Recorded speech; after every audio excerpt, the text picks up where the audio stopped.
har in koma ma Allah ba zan taɓa manta ba a wannan farauta ta kudu. Na zo da yara a tirela wasu ma akan ba samu wuri ba sun shigo motoci sun ci mini kimanin mutum 250. Wallahi ban zo da su don a tada hitina ba, na zo da su don a hau tsauni a bugo nama ya cimma waɗanda ke gangare ba su iya hawa tsauni. In suka dabugi naman na ya dawo mana bisa duci mu kashe wanda an rabon su kashe. Kuma na aza su ga turba ta kwarai wadda za mu samu nasara a farauta saboda ubana ba mai son fitina ba ne. In ka take shi sai ce sannu yaro ka ce da cijo ko kuma baba don Allah ya kuri ce ma zai in dai baka ji ciwo ba ta Allah ya maka albarka. Kaga duk wanda ke da irin tsohon ga bai kamata a same shi da fitina ba. Na ce musu in muka yi hakan nan Allah zai ba mu nasara a daji. To ka san siyasa yar banza ce. Wannan na so a ce shi wane ne, wannan na so a ce shi wane ne.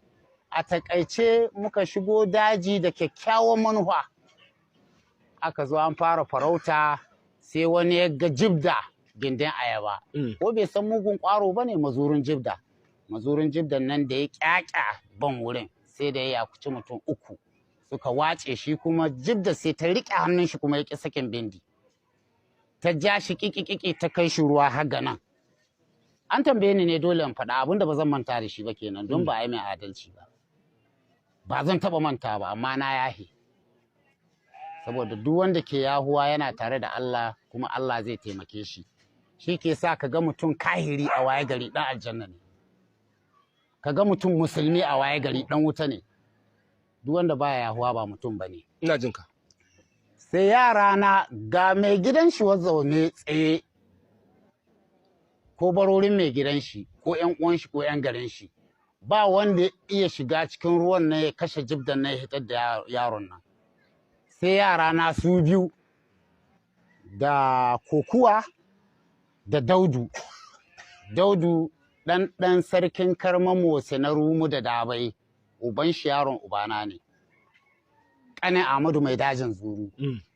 Su suka shiga su biyu da shi da yaron shi kokuwa suka ɗaga bayan gatari suka bugi wannan jibda ga kai kamas guda ya ƙara kamas jibda ta mutu ta sake shi. Suka ɗauko jibda ɗiga suka ɗauko yaron ga suka hito da shi kan tudu suka miƙa ma 'yan uwan shi suka ba su naman ga.